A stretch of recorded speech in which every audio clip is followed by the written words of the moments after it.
Large cappuccino. Orders up.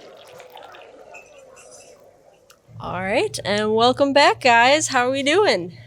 It's going to be a wild one today. I don't know what is in the air. Well, for Braden, no power. It's been a wild week. It's been a wild week for everyone. And Michael, too. Shout out. Yeah. Yeah. No power. The boys have been without power and will probably continue to be without power for probably when this episode airs. Yes. When they will be getting Yes, power Ohio back. has been having some tough weather this week, I so think the whole East Coast has been yeah, a lot of struggling, places. Couple But tornadoes. There's like a hurricane or something. Yeah. Coming up the coast now, too. Yeah, in I'm from Florida. I heard about that, so well, it's that time, Yeah. I think. Yeah. So, in August. but we have a super special episode today. I'm sure if you've been watching the news or watching TV for the past 2 weeks, you've noticed some talk with the Olympics going on out in Paris. And so today we kind of wanted to give our take as mental performance coaches on some of the things that we've seen from the Olympics so far. Kind of taking some highlights from certain things that have gone on. But I do want to say, though, it was hard to choose moments to pick, Oh, yeah. for sure. There has Lots. been so many things going on over there, so many great moments from U.S. and from other countries, and I definitely want to give props to everyone who's over there competing. Like, you guys are all amazing. I wish I was there.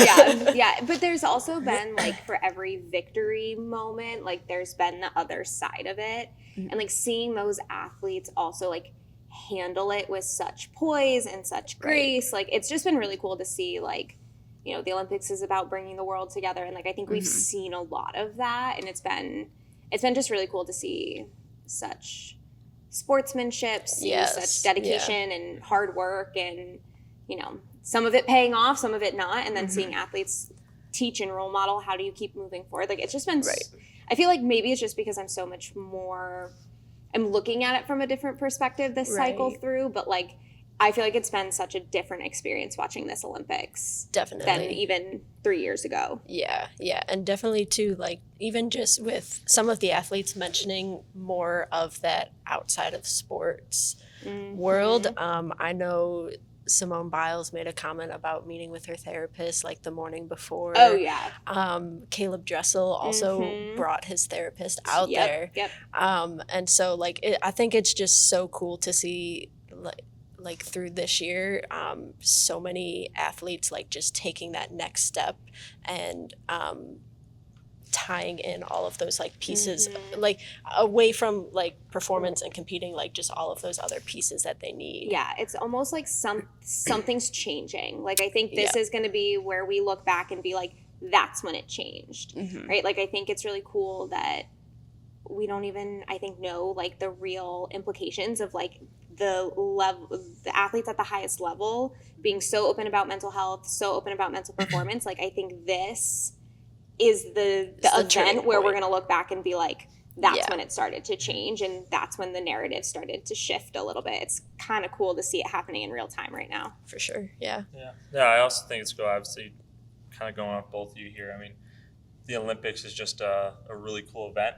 You get a bunch of different personalities, people, different just backgrounds and everything. And, you know, it's easy to turn on the TV or watch the event and be like, oh, like, they're here, they're in the 100-meter, 200-meter, they're in the basketball game, but preparation that goes into that from USA preparation, right? Like, I mean, you go Canada, you go anywhere. Like, the one we're going to talk about a little bit, South Sudan, like, all these different countries prepare a little bit differently, but they all end up at the same event. So it's really cool to see the different personalities that come out of that. So. And these are the most elite athletes in the world. Like, it is just phenomenal to be able to watch them compete and, like, see what they do and do it on the biggest stage. I mean, literally everyone's watching. Oh, we've had it on in the office. All literally all week. Like, all of a sudden you hear somebody, like, and we're like, what you got on in there? Or, like, I think even yesterday, like, Kylie, like, poked her head out and was like, did anybody else see that? Like, we've all been watching it, all been like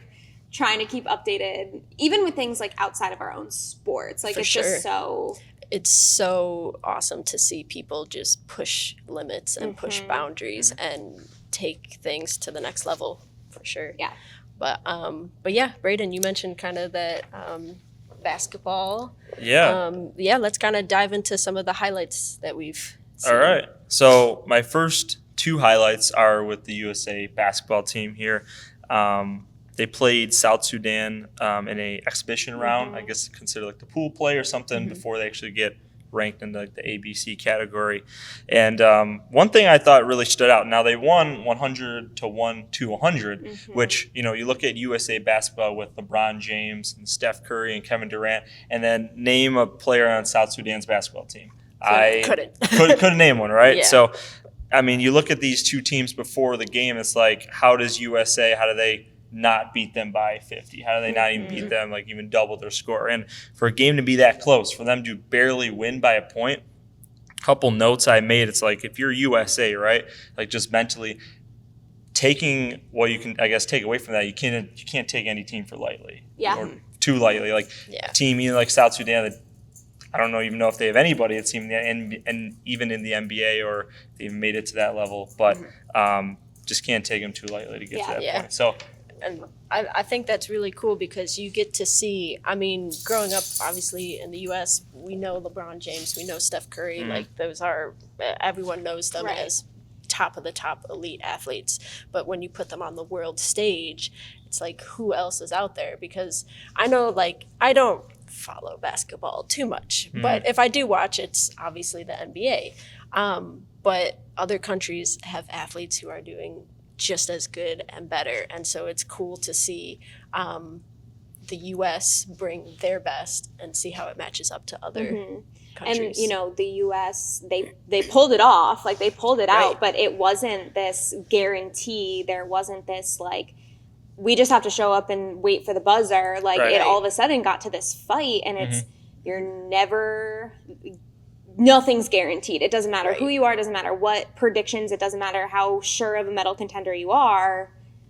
Right. It could be anybody's game. If there's something that's going to happen, the Olympics is when it's going to happen. Yeah. Sure. And when you look on the flip side too, like South Sudan, like whether you're going into, I mean, it doesn't just have to be them, but it's a great representation of when you're going into an event where the team you're playing is ranked higher than you or just has better athletes than you or just better players. And on paper, it looks really good. Just can't go into it playing scared. And they went into it, they didn't. They played their style of game. They kept it really close, and they almost beat the United States in basketball, which is just insane to think about. But I think, you can look at both sides of the spectrum. One, obviously, you don't want to take an opponent too lightly. And then the other side, like even if you are facing an opponent that's really heavy and just favored in general, like, just go out there and play your game, not being afraid to play your own style and see what happens. So for sure. Definitely a really good takeaway from both sides in that game. Yeah. And it's interesting. That kind of made me think of one of the moments that I was thinking of that almost had like the opposite outcome, right? For that one, like the U.S. pulled out and they pulled it off. They got the win. But one of the moments that I was really thinking about was, on the gymnastics side of it, Brody Malone is like the big name in men's gymnastics right now. Like he, unbelievably came back from a brutal knee injury. No one even thought he was going to compete again, let alone compete and get to the Olympics.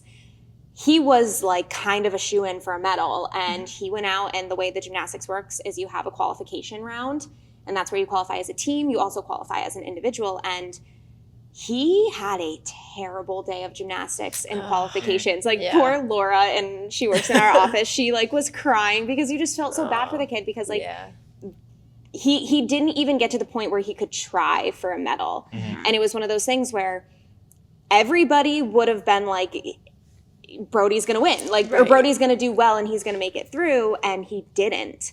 And it's one of those, what do you do when you think you're going to get the medal and then you don't? Kind of the flip side of what you were saying. Right. Yep.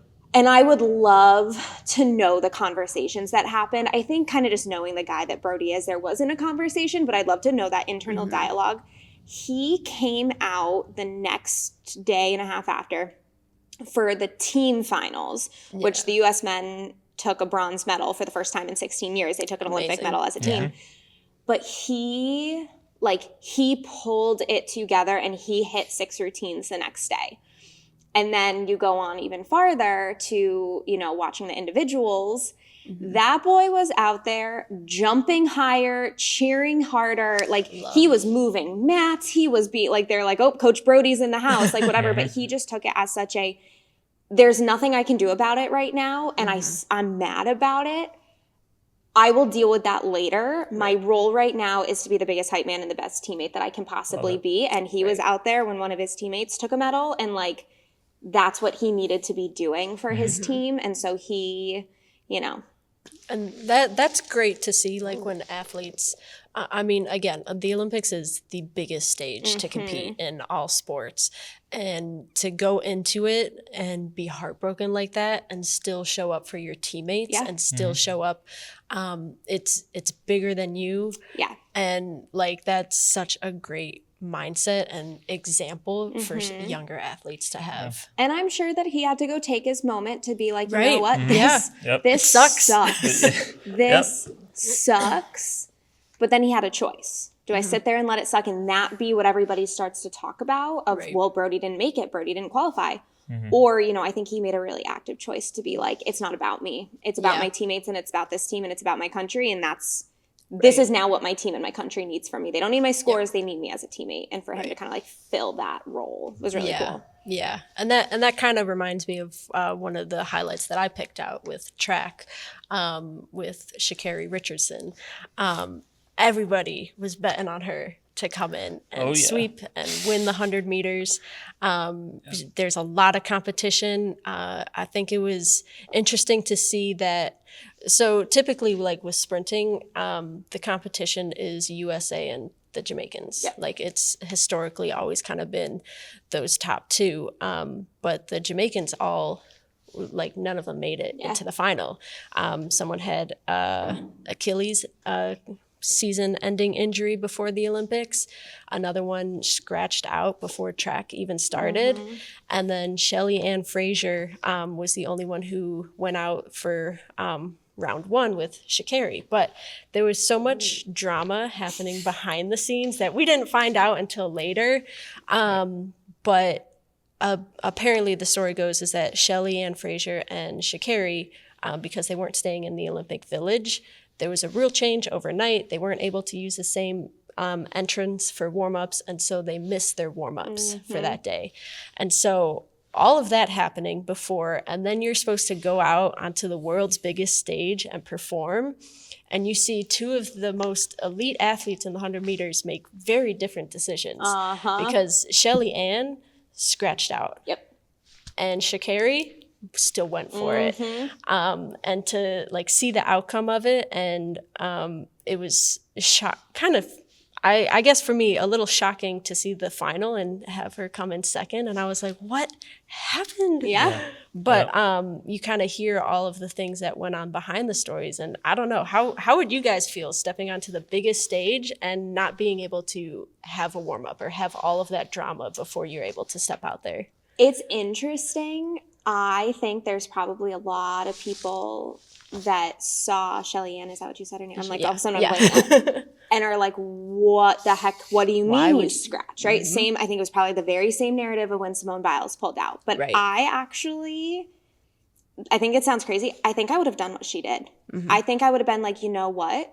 I'm going to put my physical and mental health first. And something in her gut was like, it is not good for me to run this. There is more on the line, and it's okay to say, hey, I got here, things were out of my control, and it's okay to make that choice to say, this is not what I need to be doing right now, and take the, I'm sure that was not an easy decision for her to make, but I can understand, like, if you know your mind and your body is not right, and, there is injury and there is all these other factors, and it doesn't matter what happens if I lose, stage. And then what does that mean for me mentally trying to come back, like, pull out. Like sometimes it's okay to just be like, no, I'm not doing this today. And that's okay, I think. Yeah. And I think too, I mean, both athletes are in very different positions too, because Shelly Ann Frazier already has gold medals. She's already medaled at the Olympics. She's been through it. She's in her mid-30s. So she's had that stage, had that title already. And so for her, I definitely would agree. It's just like, hey, I've already had my moment. I have nothing more to prove. I'm not feeling good. I'm going to scratch out of it, right? But if I was in Sha'Carri's shoes, 100% would have done the same Oh thing yeah, that she did. yeah. Because this is her first Olympics, her first time on that big stage. And I mean, the mental battles that she probably had to go through in order to like get in the blocks and like perform in the moment is crazy. Because as a runner, if you don't have, I mean, as an athlete in general, if you don't have a good warm up, like if you're not physically warmed up, you're taking a gamble going out and competing. Is that something that athletes will train for? Because I know in gymnastics we have what we call cold sets, where it's get to an event, go salute, and you have a routine. You don't get a warm up. So a lot of times athletes are prepared for that? Yeah, and like I hated cold sets. I could see the look in my coach's eye when he would, like, I knew it was coming. But like some athletes do prep for situations like that. Is that? But that's more of like a culturally in gymnastics, like that's something that they prep for. Is that something that any athlete probably in that situation has ever prepped? Yeah, I don't know of that happening like with track and field. I know that there are some times where like if you're doing multiple events, you're not warming up for each event. Yeah. But as you go throughout the day, You like get your warm, body is warm. So there are times where if it's like your third or fourth event for the day, it's just like, okay, I'm just gonna go out and race. That makes sense. So but yeah, I think it definitely shows a lot. And I think it shows a lot on her character too, to run that race. It's not the result that she wanted. The world was watching. It's not the result that most people were kind of gambling on, but she still gave Julianne Alfred like her moment. Oh yeah. And she's like, hey, congrats. Like that was, I mean, Julianne Alfred ran a perfect race from start to finish. So, and she got the first medal for her country. Yeah, it was cool to see that. Yeah. Did you see like they did like the live footage, like streaming and just like oh my gosh. And that's what it's all like. That's what it's all about. Be. Yes, I've been so impressed with the sportsmanship that we have seen. Like it has been. I'm just like an emotional person. Like I'm a crier. All my kids know that. Like but I have been like in tears multiple times at just like it's about so much more than the outcome. It's about so much more than the sport. And I think we've seen so many examples of that this cycle where it's just like I said, this is the one that they're going to look back and be like, that's when sports changed for the better. Like I really feel like that. Yeah. I didn't think for like, even in the 100 meter or 200 meter races, like the person that comes in last is like a hair behind it. Like, oh, you came in seventh. Like they would beat so many other people. It's just like, yes, they might be last in that racing Olympics, but they're still an Olympian just for being there. And like the process it takes just to get there, like first, second, third, seventh or eighth. It's a blink of an eye. It's a blink of an eye. They're all so close. We have seen, I think, there's been some of these athletes that have been such a big gap away from people where the rest of the world is catching up and like we're just seeing another caliber. I mean, Simone Biles is used to winning all around by 6 points. She only won all around by like 1.5 points. And like she even, so Rebecca Andrade, she, came in second in the all around. And Simone was like, I don't want to compete against Rebecca no more. Like I am not used to, she's like, I don't like her being that close. Like I was stressing, like her interviews have been cracking me up. But it's one of those things where like nobody thought anybody could get within 1.5 points of Simone. Like it's just been unheard of. And so, the sportsmanship of it all, and it got close. I mean, then we get to the floor finals, and Rebecca won. Yeah. Rebecca won by 1/10. Oh, that is the difference between her arm being here and her arm being here. I was just about to ask you what's the difference between one time landing with her feet together and taking one step. One step is the difference. One step is the difference. Crazy. That's crazy. And even there, like Jordan Childs took bronze. She actually took 4th at first, and then they petitioned her score because they didn't give her 1/10 of a start value. So she only took the bronze by 1/10, and like that's still kind of in the works. Like they might, they're still petitioning it and everything. But like, we're not talking by like points or by these huge margins. Like everybody was right in the conversation. And then I'm sure the entire world has seen this, but Rebecca stepped up for gold, and Simone and Jordan are bowing to her because like she did it. Somebody beat Simone Biles. Like you should be bowed to in that moment. And they have such a good camaraderie between them, but like that unheard of. I love unheard of seeing that. I mean, in any sport, in anything that you do, like when you're able to dethrone a best of the best, you should get bad tubes. Yes, and like you they need that moment. and people have kind of like given them some crap for it, and Simone's out there defending it, being like, Yeah. no, when you are the best, you let the world know you are the best. Right. See, I kind of want to know too, like what I guess as a mental performance coach, I see that as such a beautiful moment. Me too. And I'm literally in my office what's sobbing. so controversial about athletes doing that? I think because the narrative has been like, it's supposed to be cutthroat, like you should not care about your competitors. It's the we're better than them, forget about them, destroy them. Like that's just, I think, the narrative. And I think for a lot of people that works. But I think we're also realizing that, like, especially in a sport like gymnastics where you can't play defense. Yeah. So what you do and what they do completely separate from each other. So it's one of those like, why not? Why not support them? And I think we can see that we're keeping athletes a lot happier and a lot healthier for a lot longer in their sports. And part of that, I think it's just like being okay of like going and giving that girl a hug and being like, dude, like you crushed it today. And like you deserve to have your moment. I know. Like, I mean, competing with the best of the best, it's only going to push you to be better. So I think even for Simone Biles getting second, and like, I'm sure a part of her is just like, dang. Yeah. Right. Being like, it was a 10th, really. Right, like, yeah. But that is just going to further her motivation to come back and be like, well, no, it's going to be me next time. Right. And like that's the like, exciting part. Right. Winning gracefully, but more importantly, losing gracefully. Right. I think that is something that we've seen so many athletes handle so well, where I want to see all these young kids being like, did you see that? Like, did you see that? How like they didn't make it and, you know, and they're okay. Or in those moments where they're not okay, they choose to remove themselves. So they're not taking anybody's moment away. They find their process for how to deal with it, for sure. But yeah, speaking of close race or close points and close I was going to revolve around that. Yes. So Noah Lyles obviously is the big talking point here. Close. I mean, so he's brought so many eyes to track. Starting in the 100 meter, the gold medal winner.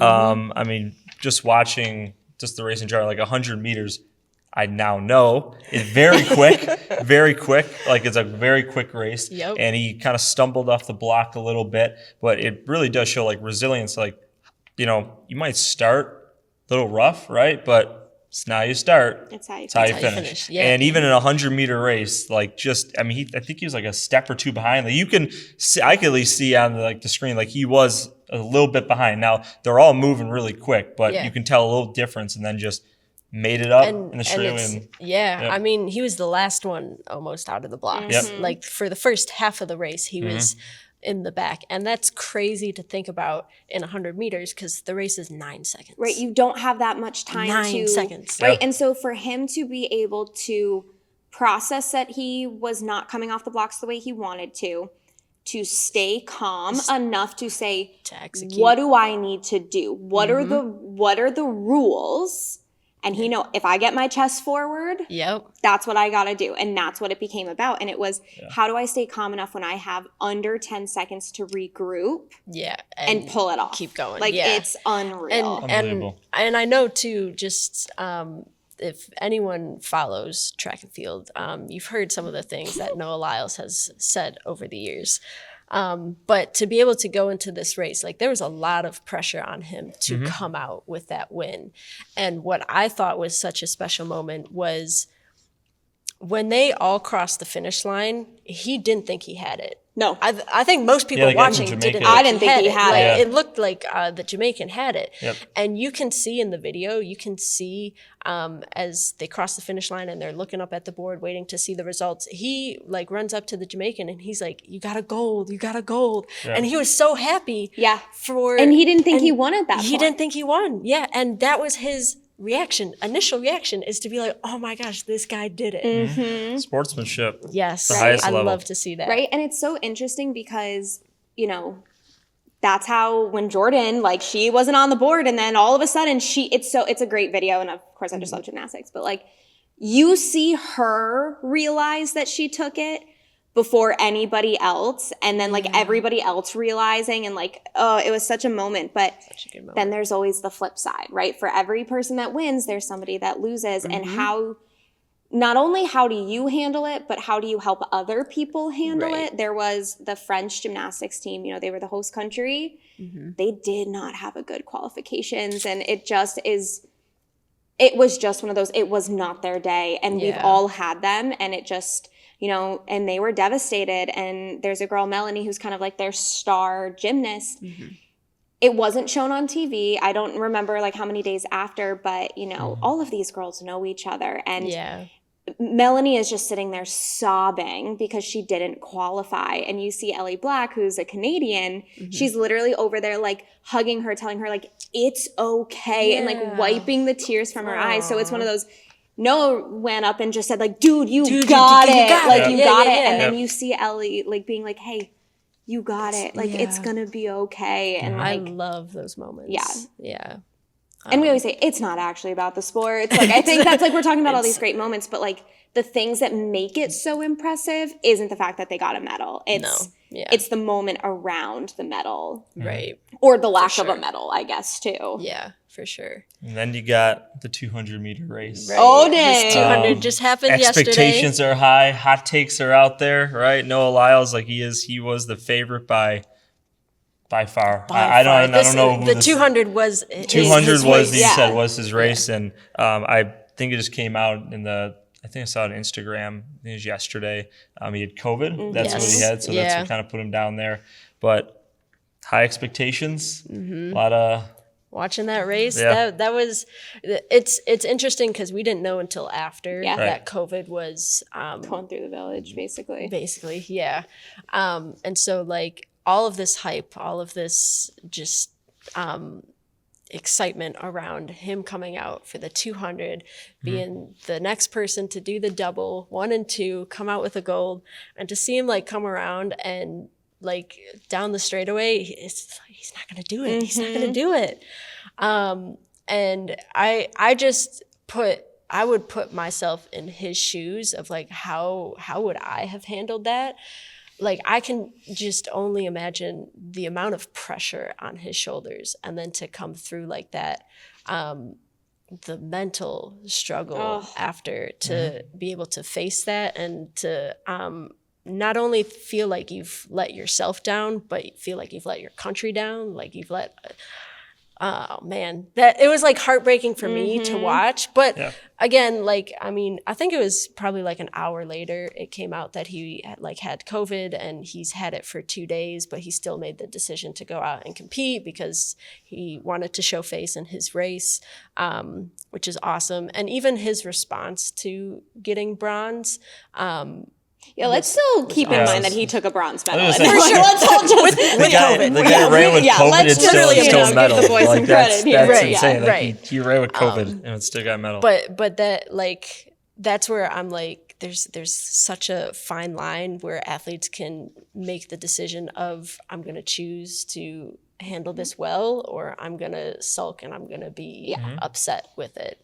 And I also think that's such a good reminder of like, you never know the whole story. That's We a didn't good know point. it with Sha'Carri, and we didn't Yep. know it with him. And like, I think it's just so important, even at the youth level, to be like, when you feel like you just had the worst loss, like, there are other situations going on that you have to remind yourself of. And also, like, as you're going over there and, you know, kind of making fun of somebody else or whatever the situation might be, like, you don't know Everything you going on. don't know the whole story. Right. You might never know the whole story. Like, we're not Yeah. always, you know, entitled to that information, but, you know, Yeah. remind yourself that there's always something else Always going something on. going on behind the scenes. And I mean, give these athletes credit where it's due. They come out onto the biggest stage, and no matter what they have going on behind the scenes, like, they always come out with a good attitude, good effort, and that's the biggest takeaway. Yeah, that's the biggest takeaway. So I'm going to actually do something Yeah. we've never done before. Can I have Ooh. one of the two of you look up when the Paralympics start for me? yes, Because I think that is a really important thing to remember, that, you know, I wish I could remember what his name is, but I know he's a cyclist, and he was like, you know, it's interesting as a Paralympian to sit here and you're watching your big brother go and do all of these things, like the big Olympics or the big brother, being like, I hope everybody's still excited when it's our turn. Yes. So- It's coming up here. Yeah. Right? Yeah. August 28th, August 29th, we have conflicting, August 28th or August 29th, the Paralympics start, Yeah. right? And we will see the same story from so many athletes Right. that have put in just as much time, just as much I'll effort. be just as excited to see them. Yeah, and on their I want to stage. make sure that we, on a future episode, make sure that we highlight some of those too. sure. And, those are names of athletes that we know less. And I Right. think it's important to know that, we're all hyped about all of this. It's not over. We've got like weeks longer of these Olympics events. Olympics is still going to go on for a while. Yeah. So. And it's cool too that you mentioned the Paralympics. One of the girls that I trained with in high school is competing at the Paralympics. What's her name? Brittany Mason. Hi, Brittany. We love you. Yes. Nice. Right? luck. Yeah. So, we're talking about, and there's so much more of, There- the and- Olympics left, but Yeah. it ain't over. We got Right. weeks more of this, Yeah. thankfully, and more stories and more, successes and for lessons to watch and learn. Yeah. I don't know. Did you guys have any other moments to mention? I could just talk for hours. So I could talk. Yeah. Yeah. I mean, I just wanted to mention again. I love track and field. If you haven't, She loves track and field, ladies and gentlemen. Maybe. But I just wanted to mention the moment that everyone who's been watching track is talking about, but the men's 1500, the upset, Team USA coming out, love it. But there was so much talk, and through the prelims, so much talk and so many things going on with, I'm gonna mispronounce his name, but Jakob Ingebrigtsen. I think that's pretty. I think that's how you say it. Sounded Yeah. good. Sounded good. We're gonna get thumbs up from Michael. And Yep. the audience. There we Thanks.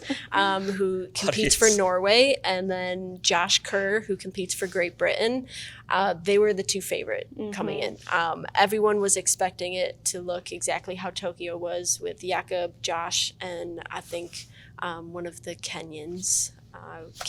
I know I'm gonna mispronounce his name, so I'm not even gonna try.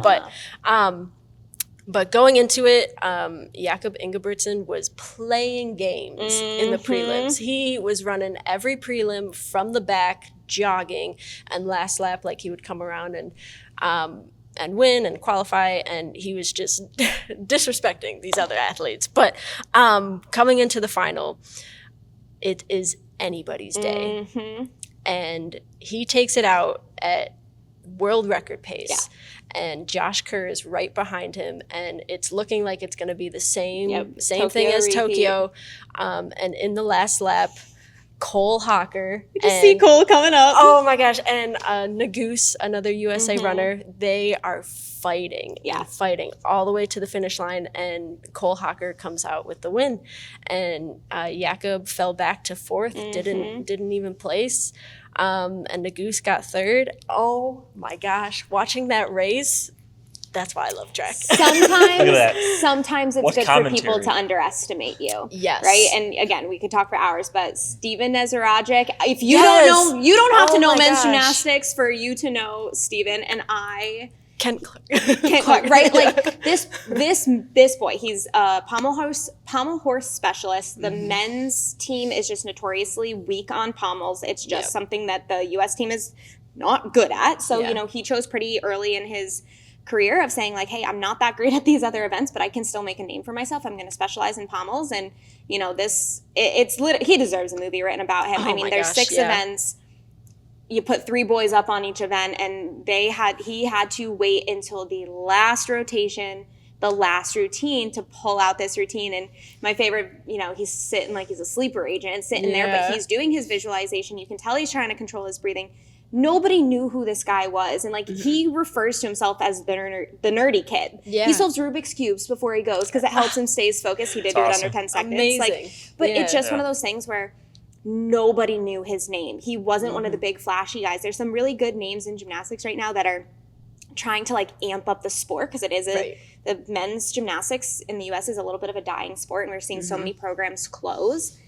And Steven, he got up there. He got a name. He took his glasses off, right? That famous photo of them sitting on the chalk bucket. And he came out and pulled out the routine of a lifetime. That was so cool and to watch. Nobody knew his name. Yeah. And now everybody knows his name. Yep. Right? And and then he came in the individual finals. He won a bronze medal too. And like, be the underdog. If people want to count you out, if people want to say you're not good enough, you're not fast enough, you're not in this conversation, Believe in yourself. let them. Yeah. Because he believed in him and his teammates believed in him. You can see Brody Malone jumping higher than the podium over there. Yeah. Like, it is like seeing his teammates on the sideline. Like, oh my they God. know. And like, they're just that- good guys. Like, they're yeah. just good guys. And they're like, I always laugh. I'm like, none of them would be friends outside of gymnastics. Like, they're so different. Yeah. But you get them in the sport where they have a common goal and they believe in each other to a degree that nobody could ever shake it. Like, yeah.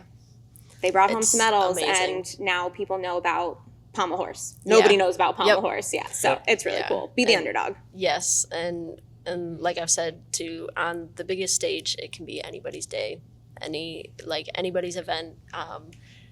Believe in yourself. I mean, it's so cool seeing, like you've said, through this Olympics, like all of the mental support that people are getting, and how this is going to be like a real turning point for elite athletes, like moving forward, and it's.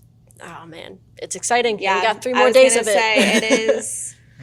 It's cool. I think we're gonna look back and be like, Paris is when we saw a change, and we get the home bid next cycle, and we get to host, and hopefully see some of Team USA competing right, and on some home and turf. some sports that we didn't see in the last couple of Right. cycles are gonna get their chance, and it's anybody's game, and that's what we love about it. Yes, for sure. More than just a sport, right? There's so many It's stories. never just about it's not the sport. not just the race. It's the prep before. It's the meet before. It's the stories that come after. It's The hope that it what gives a- everybody, the Right. lessons, and amazing event. yeah, For for sure. overall, every But- sport, everybody Yep. competes. Yeah. We got a couple more But- days, and then the Paralympics starts, and we get to Right. do it all over Yep. again. Yep.